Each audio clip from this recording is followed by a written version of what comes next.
Hello student, मैं Manoj Kumar Meena, lecturer electronics, government polytechnic college Dausa.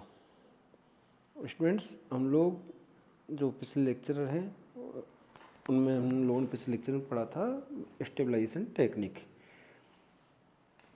तो stabilization technique पढ़ी थी कि स्टेबलाइजेशन टेक्निक जो हमारा जो क्यू पॉइंट है उसको स्टेबलाइज करने के लिए जिन टेक्निकों का यूज करते हैं ताकि जो हमारा क्यू पॉइंट है उसका वेरिएशन नहीं हो with reference to temperature and beta of the transistor, कि जो हमारा टेम्परेचर है और बीटा है उसके कारण उसमें वेरिएशन के कारण हमारा क्यू पॉइंट में वेरिएशन नहीं हो, अर्थात हमारा क्यू पॉइंट स्टेबलाइज रहे।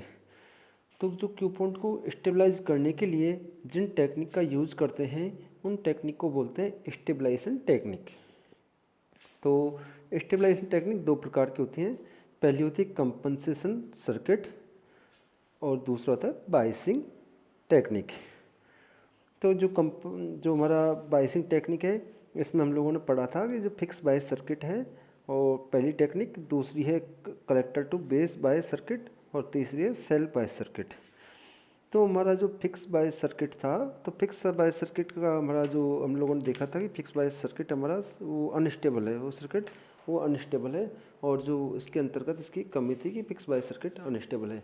और हम लोगों ने यहाँ पर ये एक एस की वैल्यू निकाली थी। एस की वैल्यू आई थी 1 + बीटा अपॉन इसके एस की value 1 + beta R C equivalent divide by R B equivalent. तो हम लोगों ने ये पूरा ये पढ़ चुके हैं। उसका सेकंड आया था collector to base bias circuit. तो collector to base bias circuit में उसमें एक कमी थी कि वहाँ पे एक रेजिस्टेंस, जो हमारे आरबी रेजिस्टेंस इंट्रोड्यूस हुआ था जिसके कारण नेगेटिव फीडबैक आ रहा था, और जो नेगेटिव फीडबैक है ये गेन को रिड्यूस कर रहा है। इसलिए इस जो ये हमारा टेक्निक है इसको कम यूज़ में करते हैं, क्योंकि यहाँ पर जो हमारा एक आरबी रेजिस्टेंस रहा है और आरबी रेजिस्टेंस नेगेटिव फीडबैक देता है। तो resistance RB introduce a negative feedback and reduce the gain of amplifier, hence the circuit is rarely used in practice। तो ये हमारी इसकी कमी थी collector to base bias circuit. अब दूसरा हमारा टेक्निक है सेल्फ बायस सर्किट या potential divider bias circuit. Self bias circuit के अंतर्गत हम लोगों ने आज पढ़ेंगे कि हमारा सेल्फ बायस है या पोटेंशियल डिवाइडर बायस सर्किट। तो ये हमारा सबसे ज़्यादा most popularly used biasing circuit होता है। अब इसके अंतर्गत दो जो R1 R2 हैं दो, वो सेल्फ बायस रजिस्टर है। और यहाँ पर ध्यान रखने की बात है कि जो हमारा R1 की वैल्यू है, R1 की वैल्यू R2 से बहुत ज़्यादा है। The function of biasing resistor R1 R2 is just to provide a base current. केवल इसका फंक्शन बेस करंट प्रोवाइड करने का होता है। R1 R2 must be in kilo ohm और मेगा ओम और R1 R2 are connected in parallel. अब हम लोग यहाँ पर जो ट्रांजिस्टर है, इस ये जो सर्किट है, इसमें हम लोग थेवेनिन थ्योरम लगाएंगे। थेवेनिन थ्योरम लगाएंगे तो यहाँ पर हमारा R1 और R2 दोनों पैरेलल में आ जाएंगे और हमारा R इक्वलेंट होगा R1 R2 divided by R1 + R2। और इसी तरीके से हम लोग ये इसी को बोलते हैं RTH, थेवेनिन इक्वलेंट रेजिस्टेंस। दूसरा हमारा होता है VTH। VTH होगा R2 VCC divided by R1 + R2। इस तरीके से हम लोग थेवेनिन थ्योरम लगा के VTH और RTH की वैल्यू निकाल सकते हैं। By using biasing register input resistance of amplifier slightly decreases. अब देखते हैं एडवांटेज ऑफ RE। जो हमारा एमिट रेजिस्टेंस है इसका एडवांटेज क्या है। पहला ये इसमें ये प्रोवाइड स्टेबलाइजेशन, इसके अंदर ये स्टेबलाइजेशन प्रोवाइड करता है। Increase input resistance to a very large value. ये इनपुट रेजिस्टेंस बहुत ज़्यादा प्रोवाइड करता है। ये इसके कुछ फ़ायदे हैं। अब इसका जो डिसएडवांटेज दिखते हैं, डिसएडवांटेज के में इसके अंतर्गत आता है कि ये नेगेटिव फीडबैक प्रोवाइड करता है RE, इसलिए यहाँ पर वोल्टेज गेन कम होता है। It reduces the voltage gain of amplifier because negative feedback across the emitter resistance. इस कारण ये हमारा ये हमारी हानि है कि जो हमारा आर ई रेजिस्टेंस है ये नेगेटिव फीडबैक देता है, नेगेटिव फीडबैक के कारण जो वोल्टेज गेन हमारा कम होगा। अब मैंने आपको लोगों को बताया था कि हम लोग यहाँ थेवेनिन लगाया, थेवेनिन से VTH RTH की वैल्यू, VTH की वैल्यू आई थी हमारी आई थी VCC R2 divided by R1 plus R2 तथा RTH की वैल्यू आई थी R1 R2 divided by R1 plus R2। ये आप लोगों को यदि इसको देखना है तो नेटवर्क में एक बार थेवेनिन थ्योरम को देख सकते हैं। अब हम लोग जो हमारा इक्विवेलेंट सर्किट आ गया, जो बेस में IB करंट जा रहा है, एमीटर में I करंट जा रहा है। अब देखते हैं, हम लोगों को पता है कि जो IE की वैल्यू होती है 1 प्लस बीटा इंटू IB होती है। हम लोगों को एमीटर करंट की वैल्यू बेस करंट के उस बेस करंट के टर्म में निकालनी है, तो 1 प्लस बीटा इंटू IB होगा। अब VTH यहाँ पे केवीएल लगाया तो IB RTH plus VB plus IE RE, IE बराबर 1 plus beta into IB, VTH बराबर होगा IB RTH plus VB plus यहाँ पर IE की वैल्यू पुट कर दिया तो ये चीज़ आ जाएगा। यहाँ से हम लोग IB की वैल्यू निकालेंगे तो IB की वैल्यू यहाँ से आएगी VTH माइनस के VB divided by RTH plus 1 plus beta into RE।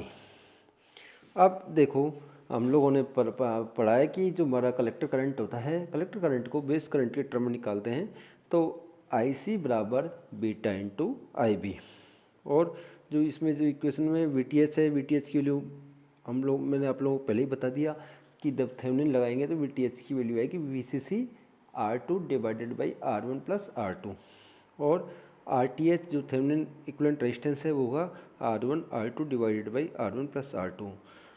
अब हम लोगों ने, अब ये तो इनपुट में लगाया हम लोगों ने KVL, अब हम लोग आउटपुट में इसमें KVL लगा देंगे तो VCC बराबर होगा ICRC plus VC plus IERE। ये KVL लगा दिया। अब मान लो हमारा बेस करंट बहुत ज़्यादा है, बेस करंट बहुत कम है, बेस करंट यदि हमारा बहुत कम है तो IE की वैल्यू IC के बराबर होगी, IE की वैल्यू IC के बराबर होगी, और VCE बराबर होगा VCC minus ICRC plus RE।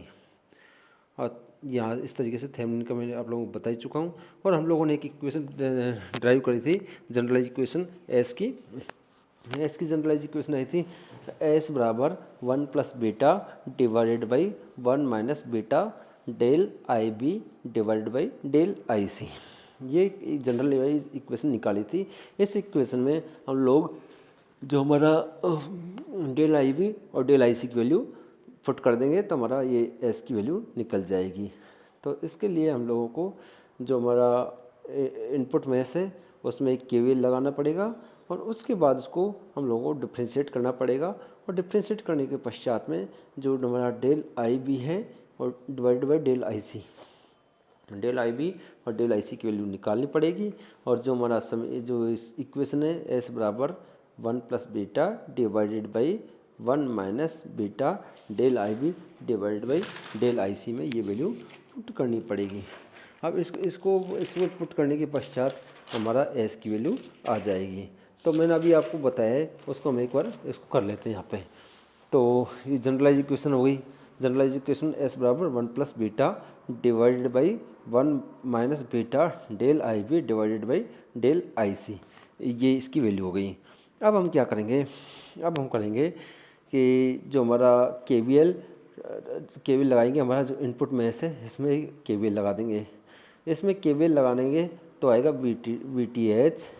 अब हमारा इसमें IB करंट जाएगा कलेक्टर में, IB RTH प्लस हमारा बेस और एमीटर के बीच में वोल्टेज है VB plus VB plus IE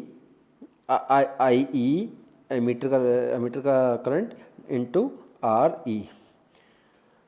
अब ये हमारा KVL लगा दिया। अब देखते हैं हम लोग इसको हम लोग डिफ्रेंशिएट करते हैं। डिफ्रेंशिएट करेंगे तो जीरो, एक कांस्टेंट का अवकलन हमें पता है, कांस्टेंट का अवकलन जीरो होता है, तो zero del IB divided by del IC RTH plus zero del IB del IC RE plus RE। अब यहाँ से हम लोग इसकी वैल्यू को निकालेंगे और इसकी वैल्यू को निकाल del I V divided by del इसी की वैल्यू को निकालेंगे और इस सर्किट में जो हमारी इक्वेशन है इसमें पुट कर देंगे। तो इस तरीके से हमारा एस की वैल्यू निकल के आ जाएगी। तो आज हमारी क्लास को हम यही ख़त्म करते हैं। Thank you.